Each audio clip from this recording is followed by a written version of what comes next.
After my husband passed away, I bought a brand new car to start fresh. The very next day, my son showed up and took my keys. You don't need this, he told me, with a coldness I'd never seen before. I'm heading out of town tomorrow with my wife's family, and I can drop you off at an assisted living facility on the way.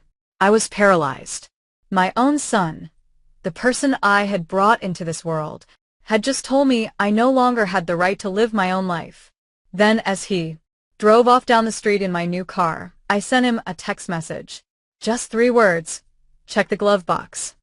What he saw in there made him stop immediately, slam on the brakes, and realize he had just made the biggest mistake of his life. But for you to understand why I did what I did, I need to tell you the whole story from the beginning. My name is Ella Lehner, but everyone calls me Ellie. I'm 65 years old. Until 3 months ago, I was married to the love of my life. 40 years together. 40 years of laughter, struggles, and building a family. My husband was a good man, a dedicated worker, the kind they just don't make anymore. When he died, I felt like the world stopped turning. Our house became a mausoleum of memories. Every corner reminded me of him. His coffee mug on the counter, his favorite easy chair, the scent of his cologne in the bathroom. I was left there in the middle of that deafening silence, wondering what I was supposed to do with the rest of my life. The first few days were the worst. I didn't want to get out of bed. I didn't want to eat. I didn't want to see anyone. But one morning, as I looked at a photo of us smiling on a beach full of life, I heard his voice in my head, almost as if he were standing right behind me. Ellie, he always used to say, as long as there's air in your lungs, there's a reason to keep moving forward. Don't just sit still waiting for life to pass you by. Go out there and live it. And he was right. He always was. So I made a decision. I was going to start over. I wasn't going to stay locked up in that house living among ghosts and memories. I was going to honor his legacy by truly living. And for that, I needed mobility. I needed freedom. I needed a car. Throughout our married life, we always drove the same old gray sedan, a vehicle my husband kept running through sheer ingenuity and patience. But that car died with him. It broke down a week after the funeral, and the mechanic told me fixing it would cost more than replacing it. So, with the life insurance money and the savings we had set aside together, I decided to buy a new car. Nothing luxurious, nothing flashy, just something reliable, something that was mine, something that represented this new chapter. I went to the dealership on a Tuesday morning. The salesman, a friendly young man named Devin Williams, showed me several models, and then I saw it. A sleek silver sedan gleaming under the showroom lights. It was perfect. Compact, easy to drive, and packed with all the safety features I needed. I got in and felt something I hadn't felt in months. Hope. Devin patiently explained everything. The braking system, the airbags, the warranty. And when he told me the price, $8,500, I knew I could handle it. The money was right there. It was mine. I'd earned it through years of hard work and sacrifice. Every penny my husband and I had saved for a future he wouldn't see, but one I absolutely would. I signed the paperwork that very day. The car was registered only in my name, Eleanor Vance, sole owner. Driving away from the dealership in my new car with that fresh upholstery smell and the smooth, gentle hum of the engine, I cried. I cried from both joy and sadness.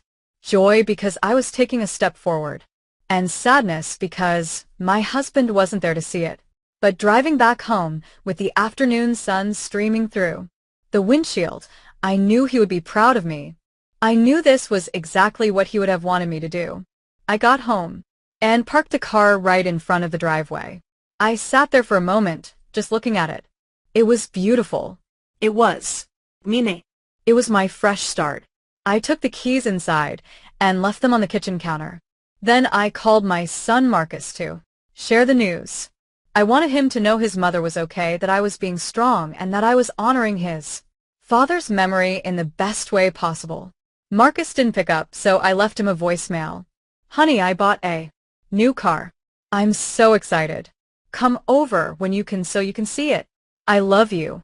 I hung up, feeling happy, expecting him to be thrilled for me, expecting him to understand how important this was. I had no idea that the next day my life would change forever. I didn't know my own son was about to betray me in the worst way imaginable. I woke up early the next morning. The sun was barely rising, and I was already in the kitchen brewing coffee. I had plans for the day. I wanted to hit the supermarket, then maybe stop by my friend Serena Jenkins' house to show her the car, and perhaps if I felt up to it, drive to the cemetery to visit my husband and tell him all about it.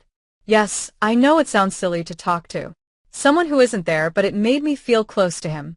It made me feel less alone.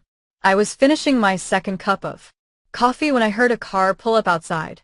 I looked out the window and saw Marcus's vehicle. My heart leaped with joy. He'd come. He'd gotten my message and rushed over to see me, to see my new car, to share this moment with me. I smiled and hurried to the door. But when I opened it, that smile froze on my face. Marcus wasn't alone. Standing next to him was his wife, Tiffany Price. And neither of them was smiling. There was something in their expressions, in the way they looked at me, that made me feel uneasy, as if I were a problem they needed to solve. Hi, sweetie, I said, trying to sound cheerful. Tiffany, what a surprise to see you both so early. Come in. I just made coffee. Marcus didn't even acknowledge my greeting. He walked straight into the house, heading with determined steps toward the kitchen.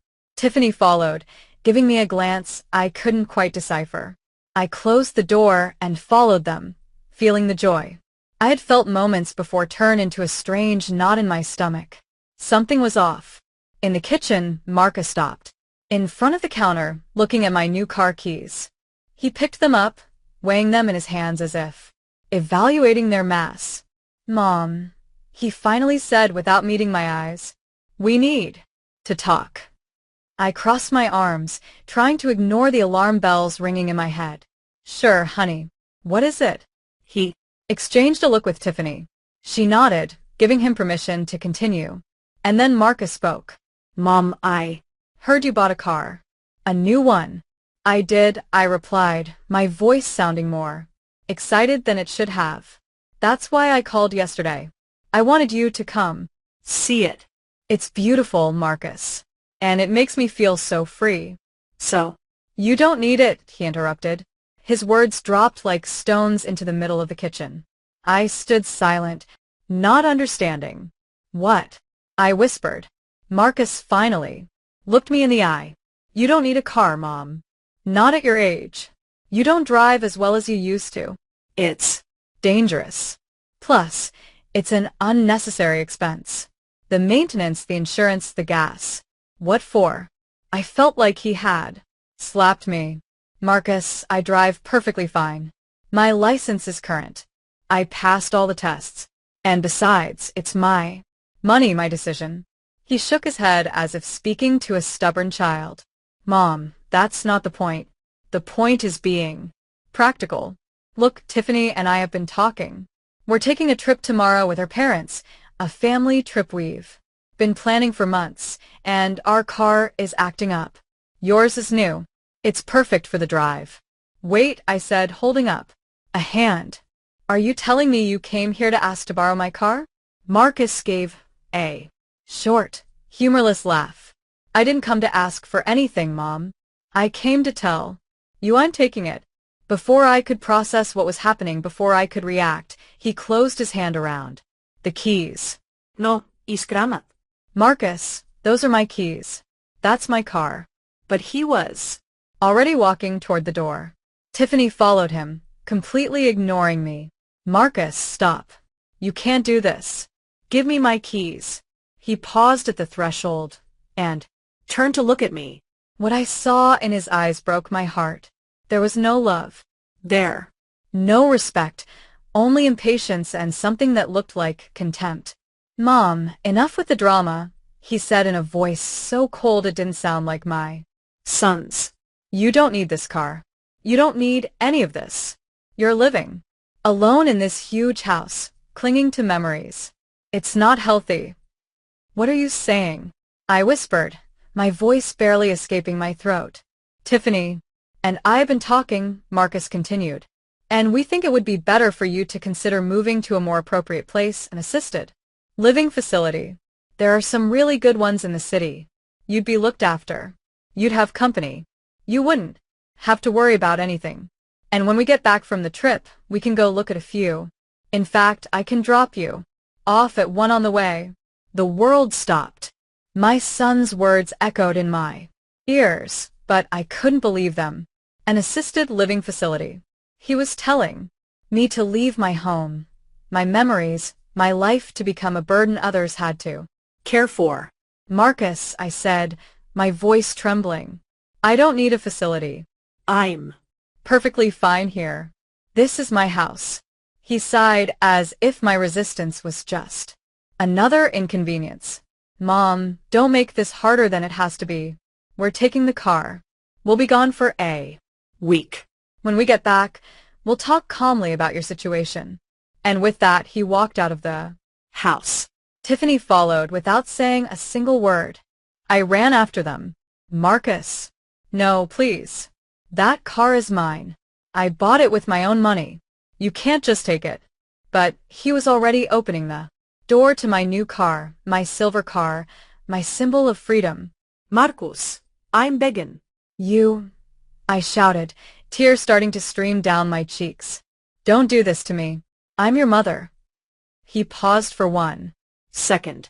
For 1 second, I thought he was going to come to his senses, that he would remember who I was, that he would remember everything I had done for him. But then he got in the car, started the engine, and drove away. He just left. With Tiffany in the passenger seat with my keys, with my car, with my dignity. I stood in the middle of the driveway, watching the silver car disappear down the street. The tears were falling freely now. My body was shaking. I couldn't believe what had just happened. My own son had robbed me, humiliated me, and told me I was useless. I stumbled back into the house, closed the door, and sank onto the sofa. And there in the silent living room, full of memories of a life that no longer existed, I cried. I cried for the car. I cried for the betrayal. But most of all, I cried for the son I had just lost. I don't know how long I sat on that sofa crying. Maybe it was minutes, maybe hours. Time ceased to have meaning. All I felt was a deep ache in my chest, as if something inside me had shattered. And perhaps it had. The image I had of my son, the trust, the unconditional love a mother always holds for her children, no matter what. But then in the middle of that emotional darkness, something shifted. I stopped crying. I wiped the tears with the back of my hand and felt something different growing in my chest. It wasn't sadness. It wasn't despair. It was fury, a cold, calculating rage that began to replace the pain. Because as I sat there, I remembered something important, something Marcus didn't know, something that was about to change everything. I wasn't a foolish old woman. I had lived 65 years. I had raised a son practically alone while my husband worked 16-hour shifts. I had managed a home, a budget, an entire life. And over all those years, I learned a fundamental lesson. You always have to be prepared for the worst. You always need a backup plan. When I bought that car, I didn't just sign the papers and happily drive home. No, I had been careful. I had been smart. Because even though I wanted to believe my son was a good man, even though I wanted to think he would never hurt me, I had seen signs, small signals that I had ignored because it was easier not to see them. The way Tiffany looked at my house, assessing its value. The way Marcus asked about his father's life. Insurance, about my savings, about my plans. Casual comments that in retrospect didn't seem so casual anymore. So after buying the car, I did something else. Something that at the time seemed like an overreaction, almost paranoia, but which I now thanked God for. I visited Walter Pierce. Walter had been a friend of my husband's for 30 years. He was a good attorney. When I told him I had bought a new car and had certain concerns about my son, he didn't judge me. He didn't tell me I was being paranoid. He simply listened. Ellie, he told me that day in his office, sitting behind his dark wood desk, if you have doubts, it's better to be prepared. Prevention is not mistrust, it's intelligence. And then he helped me. He helped me prepare documents, legal documents that protected my interests, documents that made it clear who owned that car, documents that established clear consequences for anyone who tried to take what was mine. Walter prepared a notarized letter with his official seal and signature, carrying full legal weight. The letter explained everything. The car was registered solely in my name. Anyone who took it without my explicit written permission would be committing a felony, grand theft auto, and that I, as the owner, had every right to file criminal charges. Furthermore, Walter attached certified copies of the car's title, the vehicle, registration, and my current driver's license. All of it was proof that I was fully capable and legally entitled to own and operate that vehicle. But that wasn't all. Walter also prepared another document, one that hurt me to sign, but which I knew was necessary, an amendment to my will.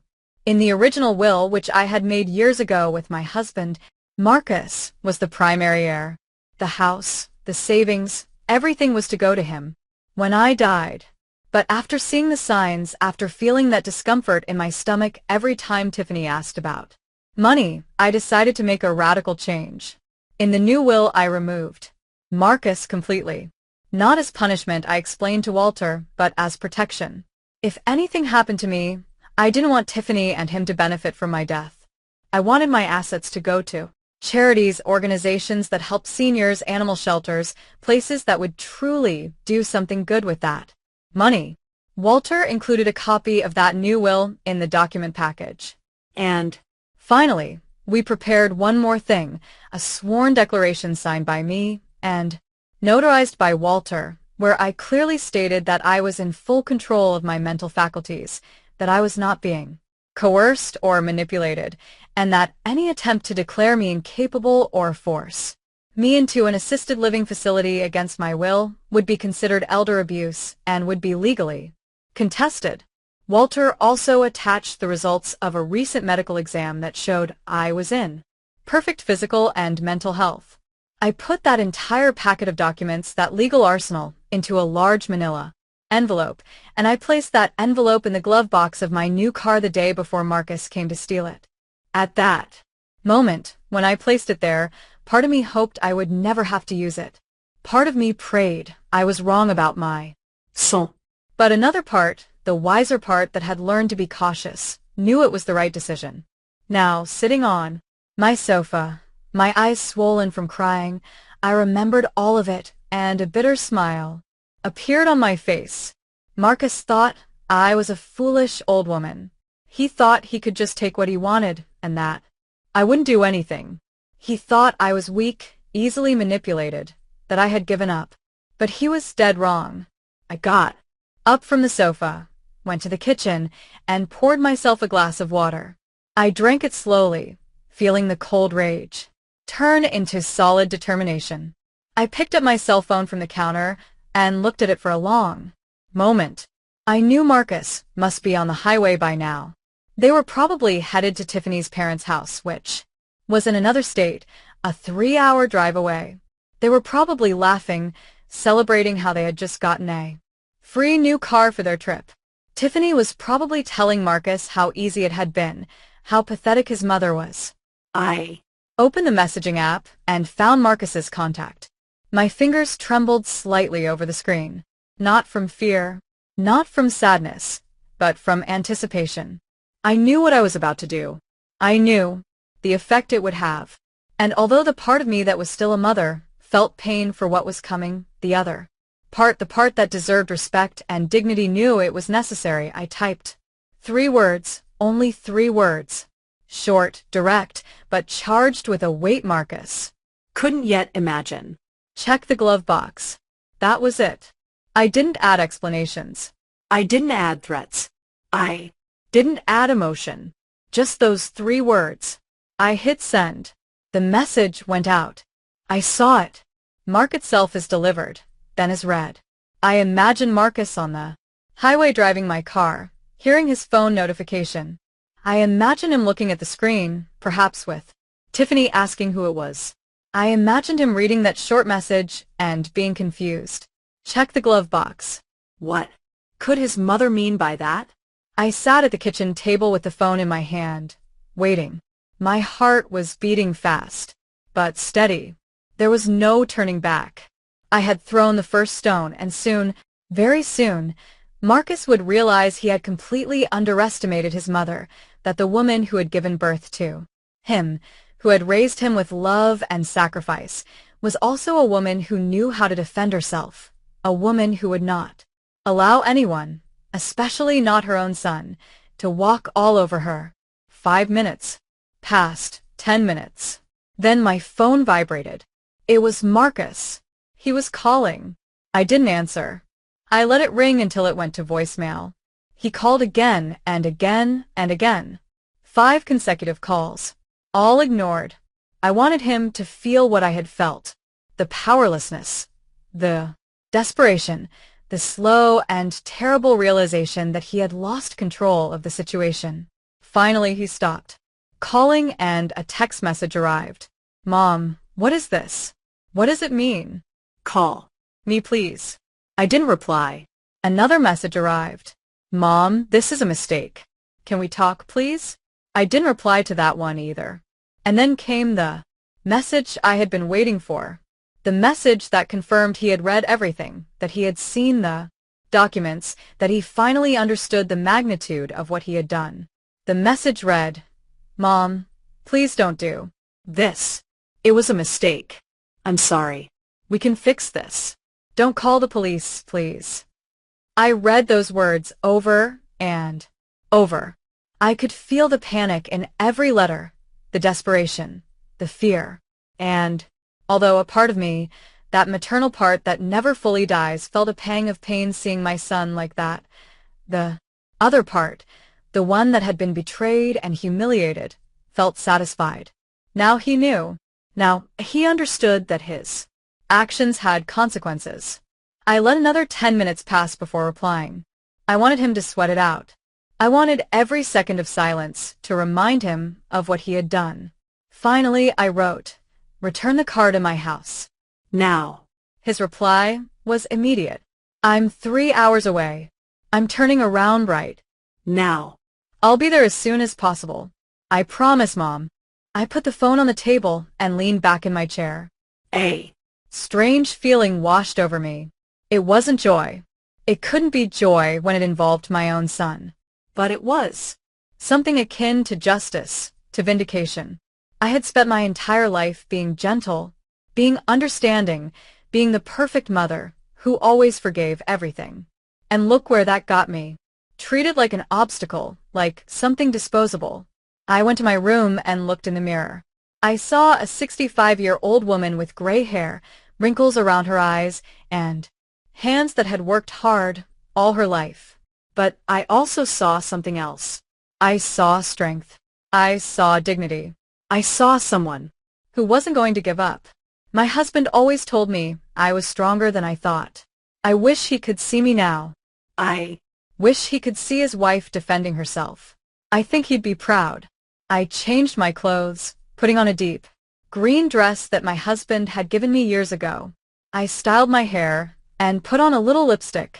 If I was going to have this confrontation with my son, I was going to face it with dignity. I wasn't going to be the shattered woman he had left crying on the sofa. I was going to be the woman who had taken control of her own life. While I waited, I called Walter Pierce. I needed him to know what was happening. He answered on the second ring. Ellie, he said, his voice calm and professional. What can I do for you? It happened. I told him. My son took the car. He found the documents, and he's heading back now. There was a moment of silence on the other end of the line. Then I heard him sigh. I'm sorry you were right, Ellie. Nobody wants to be right about something like this. I know. I replied.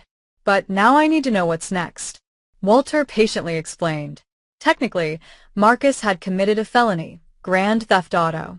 Even though he was my son, being family didn't change the legal facts. I had every right to file a report, but I also had the right not to. The decision was entirely mine. The important thing was that Marcus now knew I had that power, that I had the tools to hold him accountable. I want him to come and talk, I told Walter. But I need you to be available by phone just in case. Of course, he replied. I'll keep my phone handy. Call me for anything. And Ellie, he added before hanging up. You are a brave woman. Don't let anyone tell you otherwise. His words filled me with a warmth I hadn't felt all day. Thank you, Walter, not just for the legal help, but for believing in me. I hung up and checked the clock. Marcus had said he was 3 hours away. That meant he would arrive around 5 o'clock in the afternoon. It was barely 2 o'clock. I had time to prepare mentally, time to decide exactly what I was going to say to him, time to strengthen my resolve. I went to the kitchen and made tea. Not because I wanted tea, but because I needed something to do with my hands. I needed to stay busy.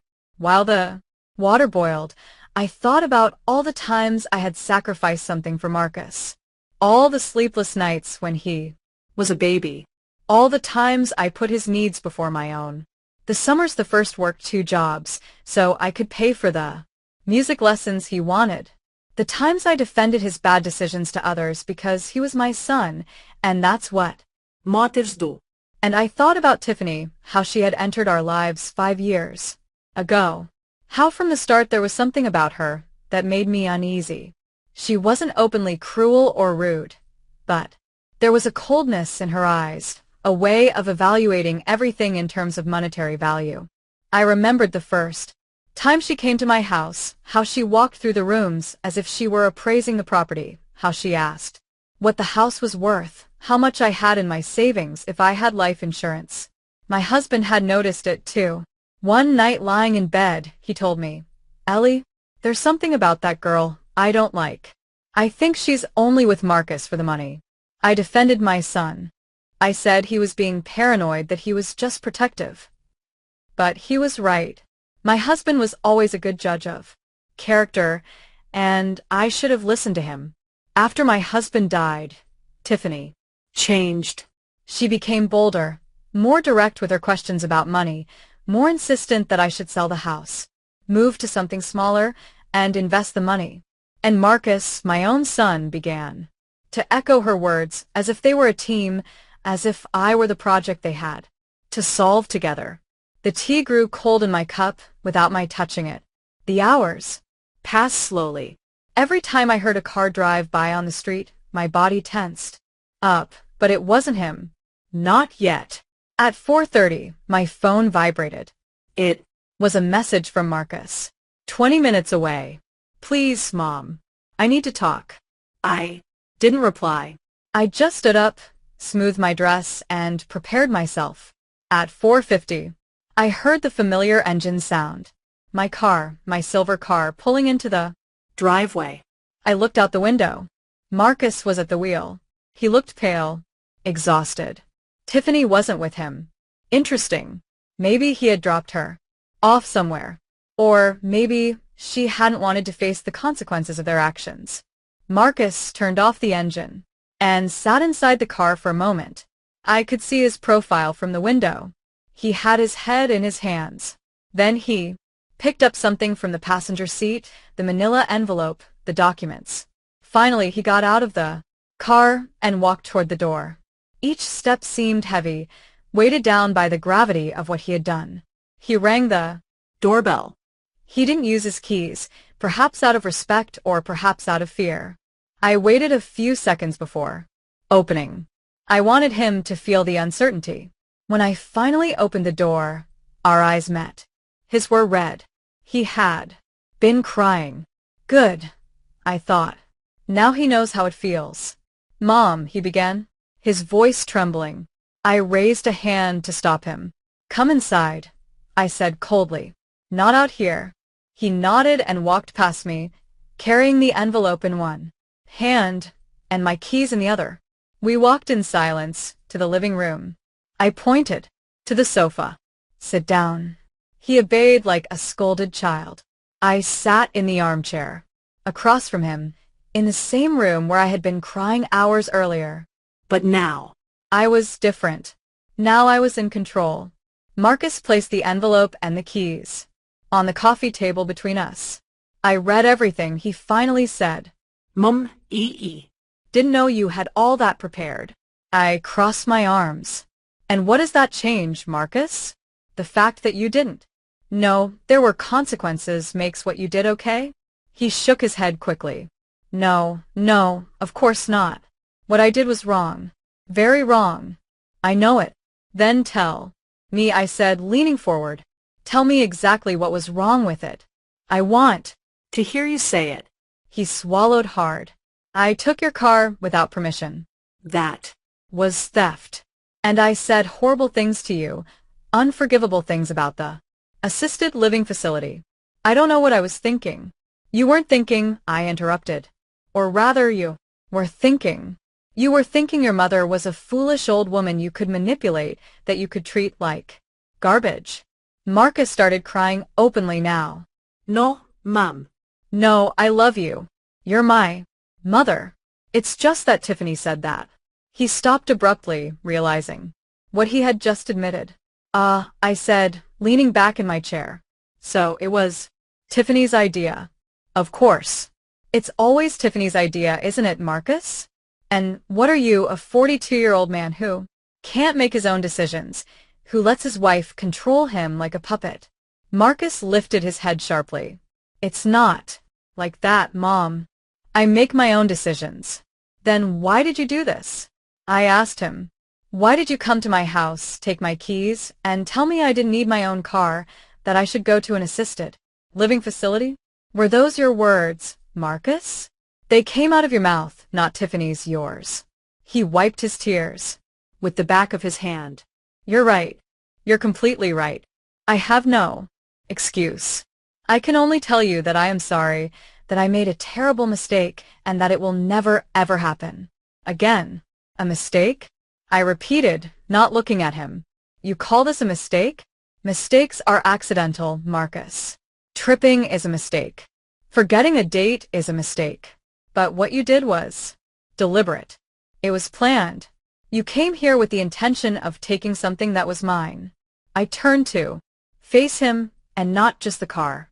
You wanted to take my dignity, my independence, my right to live my own life. You wanted to lock me up in a facility as if I were an old piece of furniture you wanted to get rid of. Mom, please, he begged. Let me make it up to you. Let me fix this. I'll do anything. Anything at all. Anything? I repeated. All right then. Answer me this. Where is Tiffany right now? Marcus looked down. I left her at her parents' house. When she read the documents with me, when she saw that you could send me to jail, that you had changed your will, she got really angry. She said I was an idiot, that I had ruined everything. I said, nodding. So, she's not upset because she hurt me. She's upset because she lost the chance to inherit my money. Marcus didn't answer, but his silence said it all. I walked back to my chair and sat down. I need you to understand something, Marcus. I raised you mostly alone. Your father worked 16-hour shifts to give us a decent life. So, I was the one who fed you, who changed your diapers, who woke up in the middle of the night when you had nightmares. I was the one who went to all your school performances, who helped you with your homework, who defended you when other kids bullied you. My voice cracked slightly, but I continued. I worked 2 jobs for years so you could go to a good school, so you could have new clothes every season, so you wouldn't go without anything. And when you wanted to study music, even though your father and I thought you should study something more practical, I supported you. I sold jewelry my own mother left me to pay for your classes, because that's what mothers do. They sacrifice everything for their children. Marcus was sobbing now. I know, Mom. I know. And I've never thanked you enough. I've been a terrible son. And when your father died, I continued When I was devastated, barely functioning, trying to figure out how to keep living without the love of my life. Where were you? You came to the funeral. You stayed 2 days and then you went back to your life. You left me alone in this empty house with my memories and my pain. That's not fair, he protested weakly. I had to work. I had responsibilities. We all have responsibilities, Marcus. But when the people you love need you, you find a way. And I wasn't expecting you to abandon your life for me. I just expected a little compassion, a little consideration, a phone call once in a while asking how I was. But no, I barely heard from you for 3 months until yesterday when I called to tell you about my new car. And instead of being happy for me, you came here to steal it. He covered his face with his hands. I'm a monster. A complete monster. You're not a monster. I told him. You are a man who made bad decisions. A man who let himself be influenced by the wrong person. A man who forgot where he came from. But you can change if you truly want to. Marcus looked up. Yes, I want to. I swear I want to change. Tell me what I have to do. First, I said you need to decide what's more important to you, your wife or your mother, because let me make something very clear. As long as you are with Tiffany, as long as she has that influence over you, I cannot trust you. I cannot have you in my life knowing that every word you say to me, every action you take is filtered through her. You can't ask me to do that, Marcus said. She's my wife. I love her. You love her, I repeated. But you love me, and yet you did this to me. Then, maybe your concept of love is distorted, Marcus. Maybe you need to rethink what it truly means to love someone. Because love isn't taking. Love is giving. It's respecting. It's protecting, and you didn't do any of that today. I stood up and picked up the envelope from the table. These documents are still valid. The will is still in effect. The report for Grand Theft Auto can be filed at any time within the next year. For now, I won't do anything, but consider it a sword hanging over your head, a reminder that your actions have consequences. Marcus stood up, too. Thank you, Mom. Thank you for not calling the police. Thank you for giving me another chance. Don't thank me yet, I told him, because this is your only chance. If you ever disrespect me again, if you ever treat me like less than a person, if you try to manipulate or control me in any way, I will use these documents, and I won't just remove you from my will, I will hold you legally accountable for what you did today. He nodded repeatedly. I understand. I promise it won't happen again. There's one more thing I added. I want you to go to therapy by yourself. Not couples therapy, individual therapy. You need to understand why you allowed this to happen. Why you let Tiffany convince you to treat your own mother this way. You need to work on yourself before you can be a good son again. I'll do it, he said. I'll look for a therapist tomorrow. Good, I replied. And until you've been to at least 6 sessions, until I can see a real change in you, our relationship will be limited. Occasional phone calls, nothing more. You are not welcome in this house. Not until I can trust that you won't look at every object I own and think about its value. Marcus moved as if to hug me. I took a step back. Not yet. I need time. I need to heal from what you did to me. And you need to prove to me, with actions, not words, that you have changed. He dropped his arms to his sides. I understand. I'll wait as long as you need. I picked up my keys from the table. These are mine. This car is mine. This house is mine. My life is mine. And nobody, hear me well, nobody is going to take any of that from me ever again. Marcus nodded. You're right. And I'm sorry I made you feel like you had to defend yourself from your own son. That should never have happened. I walked to the door and opened it. I think it's time for you to go. Marcus walked past me. He paused at the threshold. Mom, I really do love you. You know that, right? I looked him in the eyes. I want to believe you do, but love without respect isn't love, Marcus. It's just a pretty word people use to excuse bad behavior. Show me respect. Show me you value who I am. And maybe with time we can rebuild what was broken. Today. He walked out of the house. I watched him walk toward the street where he had left a taxi waiting, something he must have called while driving back. Tiffany had obviously kept their car. Marcus got into the cab, and before it pulled away, he looked at me one last time through the window. There was so much pain on his face, so much remorse.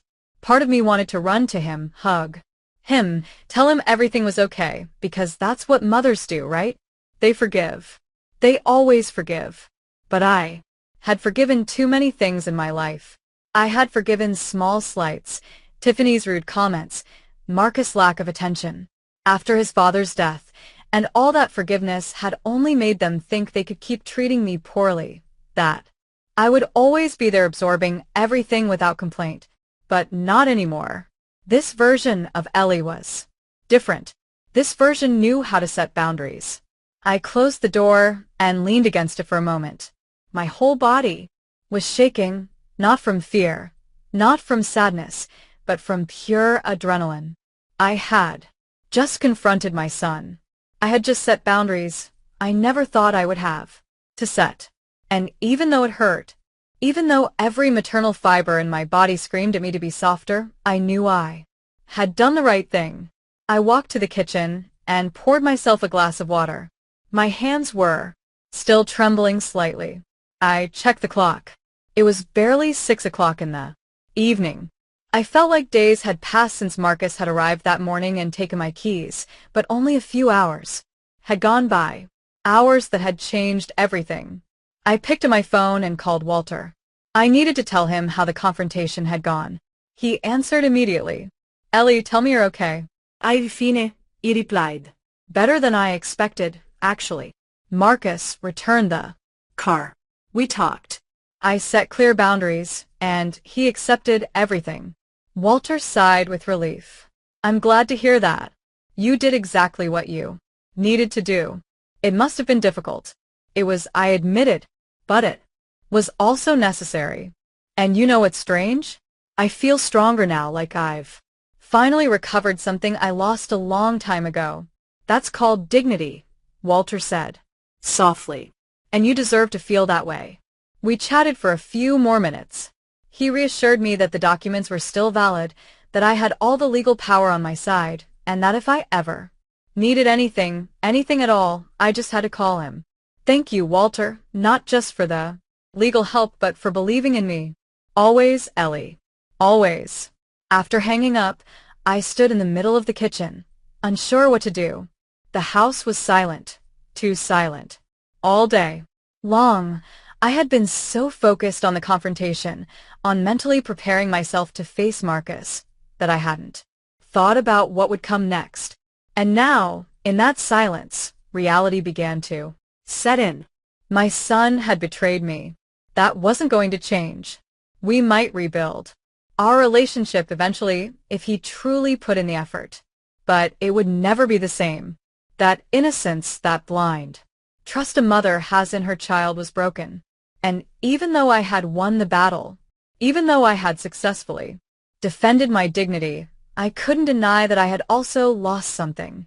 I had lost the image I had of my family, the illusion that no matter what, my son would always look out for me. I sat down at the kitchen table, and for the first time in hours, I allowed the tears to flow freely. But these tears were different. They weren't tears of humiliation or despair like the ones that morning. They were tears of grief. I was mourning the relationship I thought I had with my son, the family I thought we were, the mother I used to be, the one who always forgave everything because she believed that was love. I cried for a long time, and when I finally wiped the tears away, I felt strangely at peace because I was also letting go of something. I was letting go of the unrealistic expectations, the need to be perfect, the belief that if I was just good enough, loving enough, sacrificing enough, my son would value me. Now I understood that wasn't my responsibility. I had done my job as a mother. I had raised him well. I had given him love, education, and values. If he chose to ignore all that, if he chose to let Tiffany turn him into someone I didn't recognize, that was his decision, not my failure. I stood up and washed my face. Then I went to my bedroom and took out a box from my closet that I had been avoiding since my husband died. It was a box full of letters he had written me over the years for birthdays, anniversaries, or just because. My husband wasn't very expressive verbally, but he wrote beautifully. And in those letters, he always reminded me how strong, capable, and valuable I was. I pulled one out at random and read it. It said, "My dearest Ellie, sometimes I see you doubting yourself, and it breaks my heart because I see what you don't see. I see a woman who can handle anything, who faces every problem with grace and determination, who never gives up. You are stronger than you think, and the day you finally believe it, too, the whole world is going to shake. I love you today, and always." I held the letter against my chest. "I wish you were here," I whispered. "I wish you could see me now. I think I finally understand what you meant. I think I'm finally that strong woman you always saw in me." I carefully put the letter back in the box. Someday I would read them all, but for now that one was enough. It was the reminder I needed that I was capable, that I always had been. That night, I slept better than I had in weeks. I didn't have nightmares. I didn't wake up crying like so many other nights since my husband had passed away. I slept deeply, completely. And when I woke up the next morning, I felt refreshed, renewed. The first rays of the sun were coming through my window, and for the first time in a long time, I felt hopeful about the future. I got up, showered, dressed in comfortable clothes, and walked out of the house. My silver car was still in the driveway, waiting for me. I looked at it fondly. It had gone through so much in such a short time. It had been bought with hope, stolen with cruelty, and recovered with justice. But there it was, shining under the morning sun, ready to take me wherever I wanted to go. I got in, adjusted the rear view mirror, and started the engine. The gentle purr made me smile. I opened the glove box for a moment. The manila envelope was no longer there. I had stored it in a safe place inside my house. But the glove box now held something different. A small photo of my husband and me taken on our last anniversary. Both of us smiling, embracing, happy. I put it there as a reminder that I had had true love, that I had been valued, and that I deserved to continue being valued. I backed out of the driveway and drove off, without a specific destination. I just wanted to drive, to feel the freedom of going wherever I wanted whenever I wanted. I drove through the streets of my neighborhood, then took the highway that led out of the city. The landscape began to change. Houses gave way to trees, and trees to open fields, and I kept driving with the windows slightly open, feeling the wind on my face. After an hour, I reached the cemetery where my husband was buried. I hadn't planned to come here, but somehow my hands had turned the wheel in this direction without me realizing it, as if a part of me knew I needed to be here, that I needed to tell him everything that had happened. I parked the car and walked to his grave. The headstone was simple but elegant. It had his name, his dates, and a phrase I had chosen. He loved with all his heart and lived with all his soul. I knelt in front of it and ran my hand over the engraved letters. "Hello, my love," I whispered. "I'm sorry I haven't been here sooner. It's been a tough few days." And then, kneeling there in front of my husband's grave, I told him everything. I told him about the car, about Marcus, about Tiffany, about the betrayal, about the documents Walter helped me prepare, about the confrontation, about setting boundaries. I talked and talked. And even though I know it sounds ridiculous to talk to a tombstone, I swear I could feel his presence. I could feel his approval. "I did what you taught me," I told him. I finally didn't let myself be walked all over. I defended my dignity, and it hurts. It hurts so much because he's my son, but I also feel good. I feel strong. I feel like the woman you always said I was. Tears rolled down my cheeks. But this time they were quiet tears. Tears of acceptance. I sat there next to the grave for almost an hour, just being present, just feeling the connection with the man who had been my partner for 40 years. And when I finally got up to leave, I felt something different.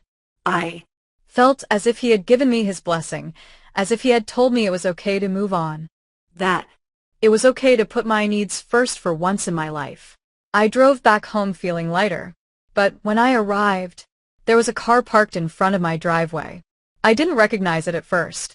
It was an older red sedan, but well kept. And then I saw who was sitting on my porch steps, Tiffany. My daughter-in-law was there waiting for me, and by the expression on her face, she hadn't come to apologize. I parked my car in the driveway and stayed inside for a moment, mentally preparing myself. I hadn't expected this. I had thought that after what happened with Marcus, Tiffany would keep her distance. But clearly I had underestimated her audacity. I took a deep breath, grabbed my purse, and got out of the car. Tiffany got up from the steps as I approached. She wore jeans and a coral-colored blouse.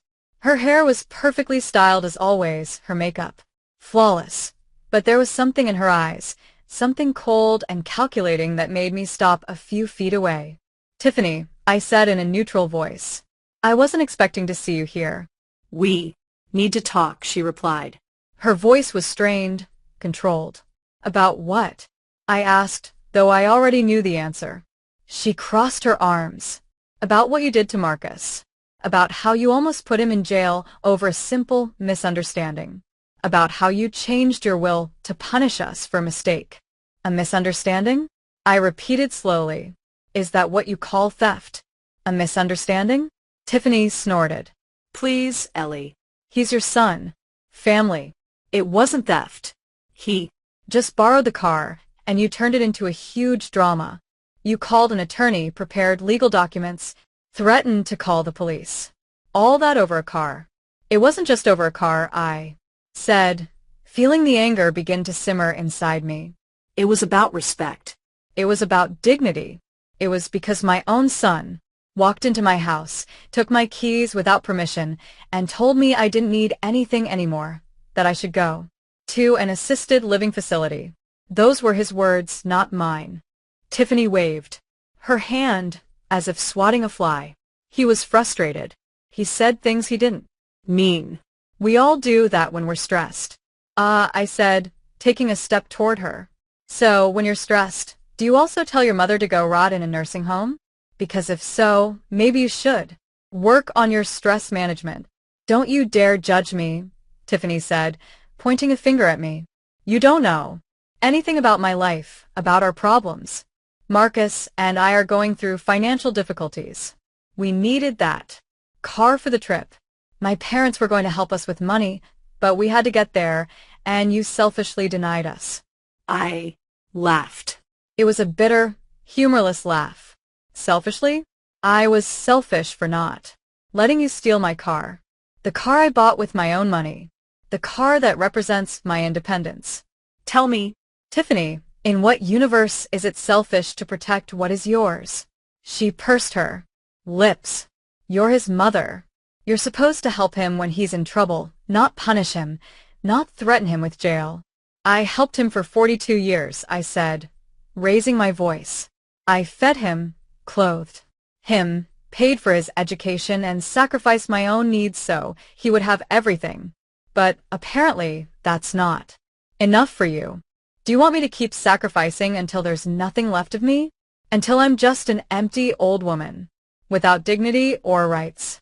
"You're being dramatic," Tiffany said, rolling her eyes.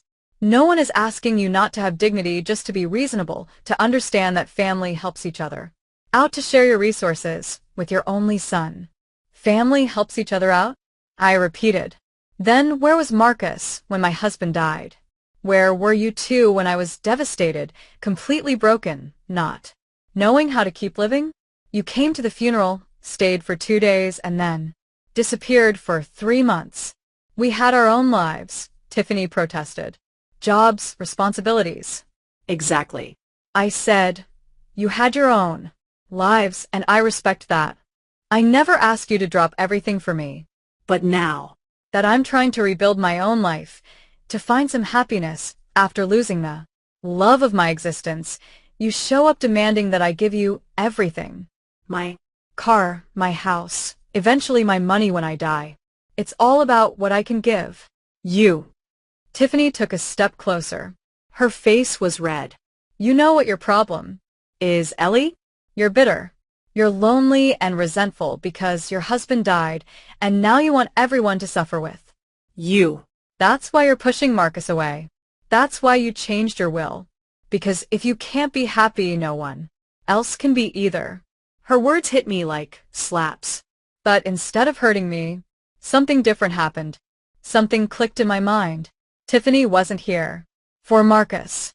She wasn't here because she cared about her husband or our mother-son relationship.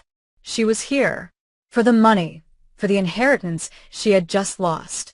And finally, after 5 years of discomfort around this woman, after 5 years of trying to get along with her for my son's sake, I saw exactly who she was.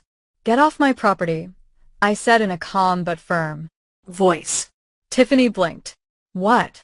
I said. Get off my property now. She laughed, in disbelief.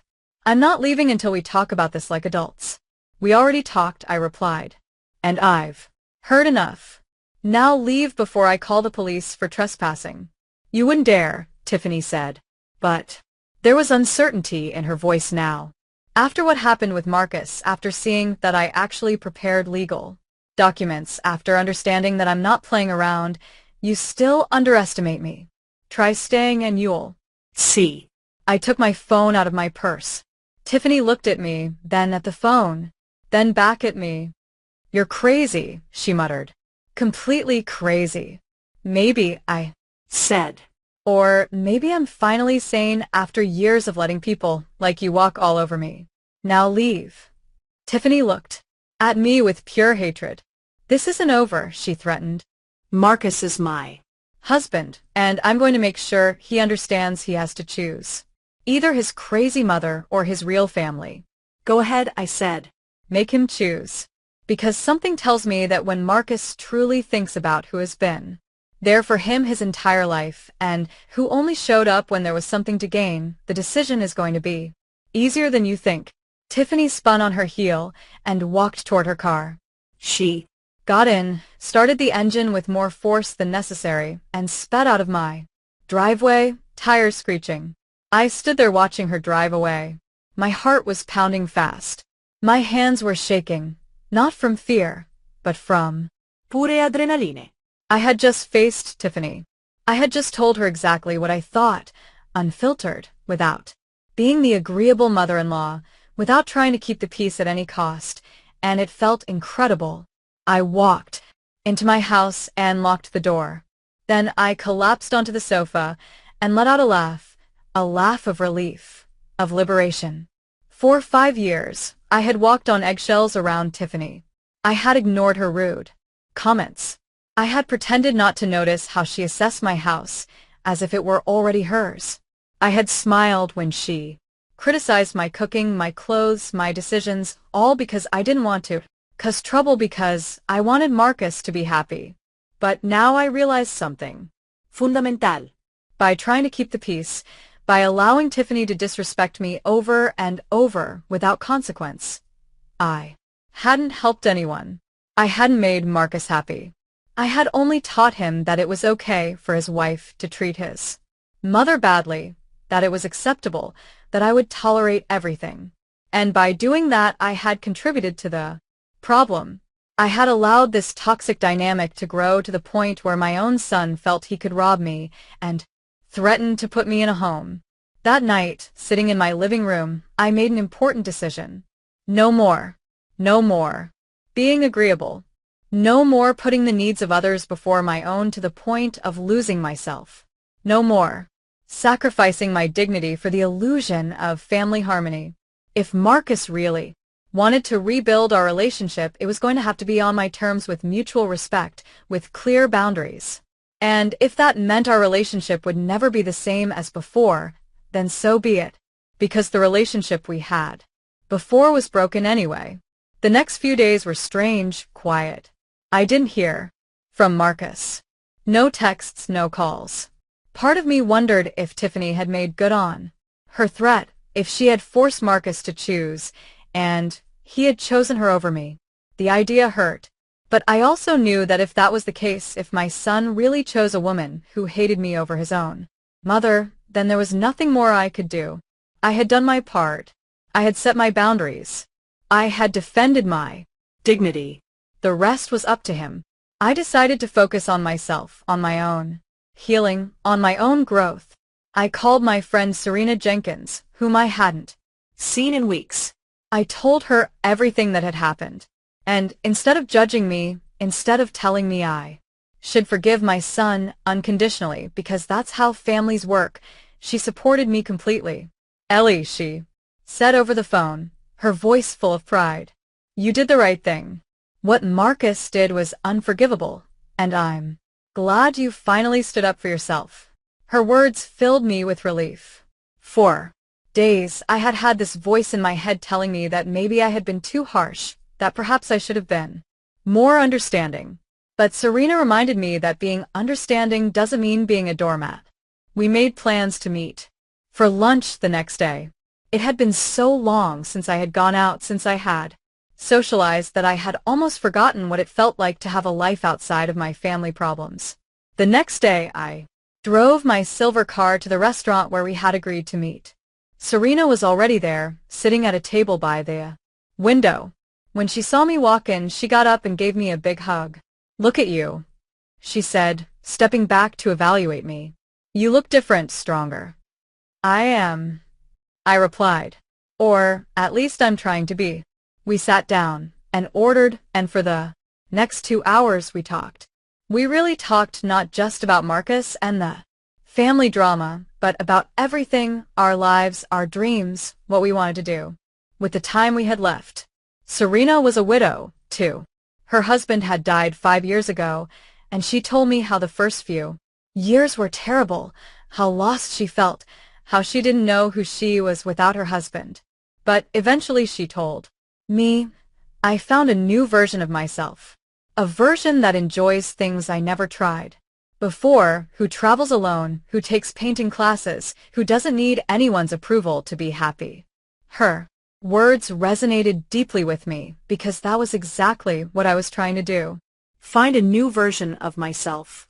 A version that existed independently of being a wife or mother, a version that had its own interests, its own dreams, its own identity. Serena, I said, I need to ask you something. Go ahead, she replied. How do you get past the guilt, the feeling that you're betraying your husband's memory by moving on, by being happy without him? Serena took my hand across the table. Ellie, our husbands loved us. And because they loved us, the last thing they would have wanted is to see us frozen in time, living like ghosts in our own lives.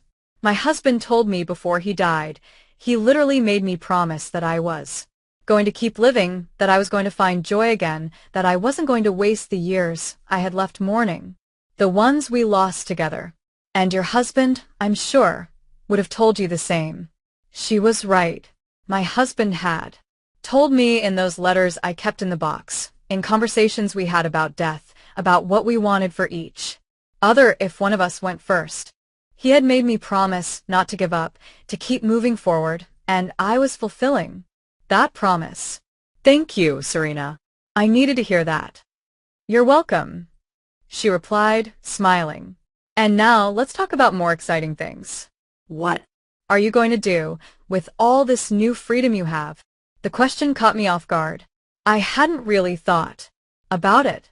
I had been so focused on surviving the drama with Marcus that I hadn't considered what would come next.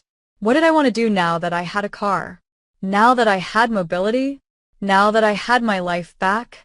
I don't know, I admitted. I've never been good at planning things just for myself. Serena smiled. Then let's start now. What is something you always wanted to do, but never did, because you were too busy taking care of others? I thought for a moment. I always wanted to see the ocean at sunrise. My husband and I talked about taking a trip to the coast someday, but there was always something. Work, responsibilities, Marcus.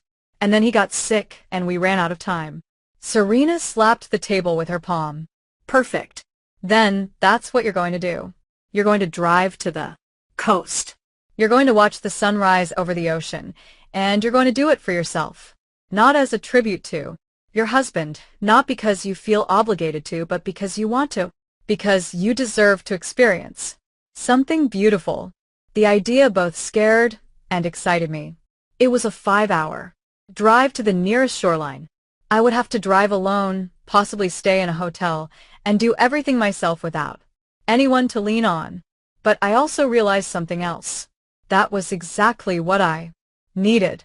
I needed to prove to myself that I could, that I was capable, that I didn't need Marcus to survive, that I didn't need anyone.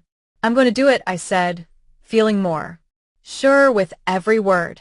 I'm going to the coast this weekend. Serena clapped her hands. That's my girl, and I want pictures. I want proof that Ellie is finally living for herself. We left the restaurant feeling lighter than I had in months. Serena hugged me before we parted ways. I'm proud of you, she whispered. For standing up for yourself, for setting boundaries, for choosing yourself. Her words stayed with me all the way home. When I arrived, I saw I had a message on my phone. It was from Marcus, the first message I had received from him since our confrontation days ago. Mom, the message said, I know you said you needed space, and I'm respecting that, but I need you to know I found a therapist. I already had my first session. It was hard, but necessary. I'm working on myself. I'm trying to understand how I let things get so far. I don't expect your immediate forgiveness. I just want you to know I'm trying. I love you. I read the message several times. Part of me wanted to reply immediately to tell him I was proud of him, that I was glad he was seeking help. But another part, the wise part that had learned to be cautious, told me to wait. Words were easy. Sustained actions over time were what mattered. So I simply put the phone away without replying. Not because I wanted to punish him, but because I needed more than a message. I needed to see real change. That night, I began planning my trip to the coast. I looked up hotels online. I found a small, cozy one with an ocean view. The photos showed a simple but clean place, perfect for what I needed. A single room cost $150. $150 a night. I could afford it. I had the savings. And for the first time in my life, I was going to spend money on myself without feeling guilty. I booked the room for Friday night. That would give me time to arrive before sunset, rest, and then wake up early to see the sunrise. When I confirmed the reservation, I felt an excitement I hadn't felt in years. Anticipation, expectation, pure joy at the idea of doing something just for me, something no one could take away, something that was completely mine. I spent the days before the trip preparing. I checked my car, making sure everything was in order. I filled the gas tank. I packed a small suitcase with comfortable clothes, a jacket because the mornings on the coast could be chilly, and my old camera. I wanted to capture that moment. I wanted proof that Ellie, at 65, had found the courage to live again. Friday morning I woke up, early, nervous but excited.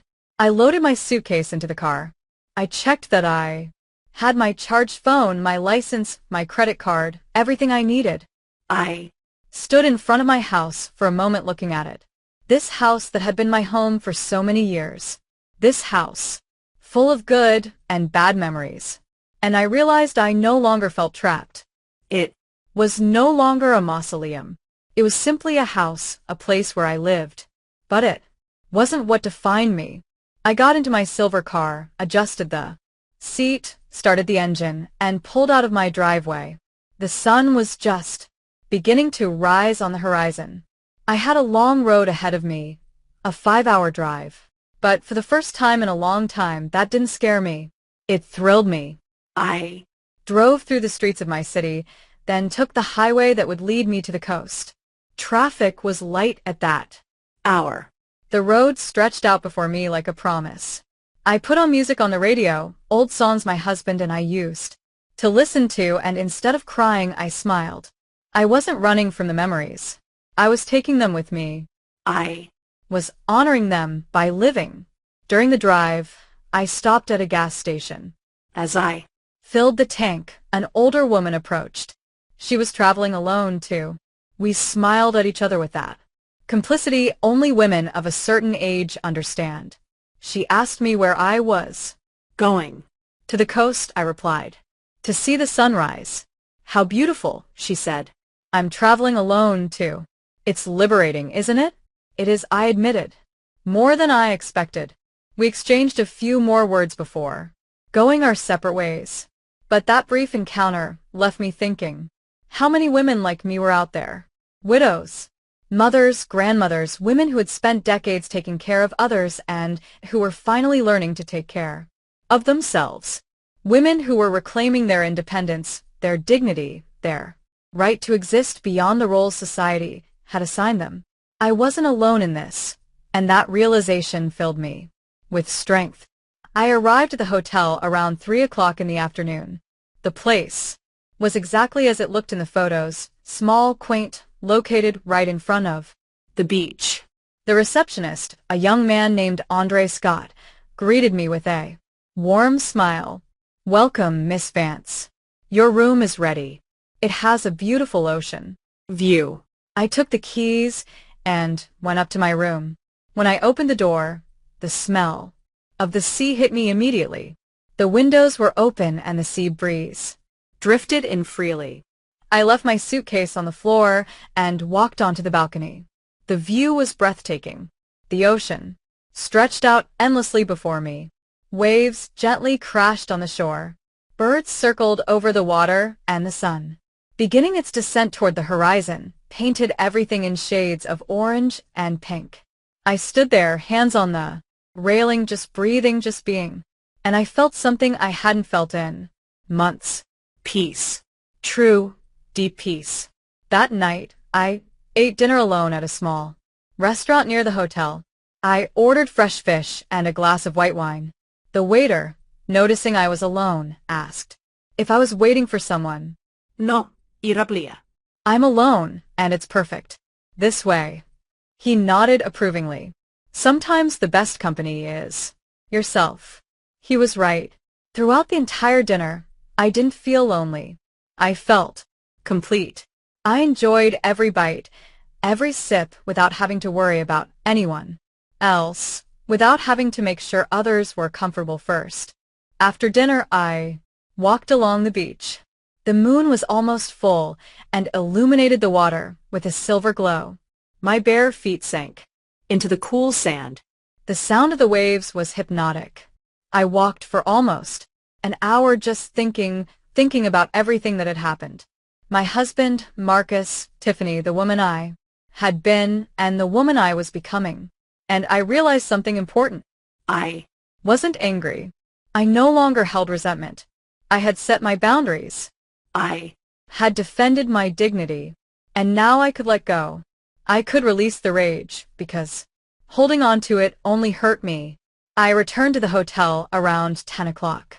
That night, I set my alarm for 5 o'clock in the morning. I wanted to be on the beach before the sun rose. I lay down in the hotel bed, listening to the distant sound of the waves, and I slept deeply. no nightmares. I didn't wake up crying.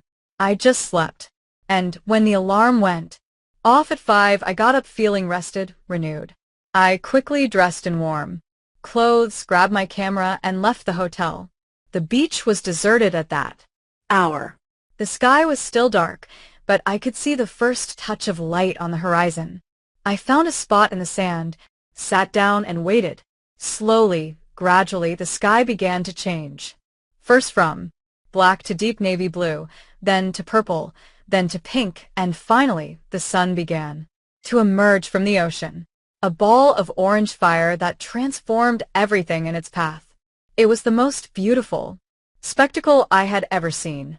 Tears rolled down my cheeks, but they were tears of joy, of gratitude, of being alive, of having made it here, despite everything. I took pictures, but I knew no capture could do justice to what I was witnessing. This was something that had to be felt, that had to be lived. I stayed there until the sun was fully up, until the day had officially begun. Then I took my phone and snapped a picture of the ocean. I sent it to Serena with a message. I did it. I'm here, and it's perfect. Her reply came minutes later. I knew you would. I'm so proud of you, friend.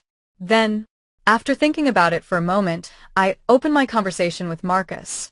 He had sent another message the day before. Mom, I had my 3rd therapy session today. We're working on how I set the wrong priorities. How I let money and Tiffany's opinions become more important than your well-being. I'm still working. I'm still trying. I looked at that message for a long time. Then I wrote my reply. Marcus, I'm at the coast. I came to see the sunrise. Something your father and I always wanted to do together. I did it alone. And as I sat on the sand watching the sunrise, I realized something. I forgive you. Not because what you did was okay, but because holding on to the anger only hurts me. But you need to understand something. Forgiving doesn't mean forgetting. Our relationship has changed. And if we want to rebuild it, it will take time, a lot of time. And it will require you to show me with actions, not just words, that you have truly changed. In the meantime, I'm going to keep living my life. I'm going to keep being happy because I deserve that. I love you, but now I also love myself, and that is something I will never negotiate again. I hit send and felt a weight lift from my shoulders. I didn't know what would happen with Marcus and me. I didn't know if we would ever have a close relationship again, but I knew I had done the right thing. I had established my terms. I had put my needs on the same level as everyone else's, and that was something revolutionary for me.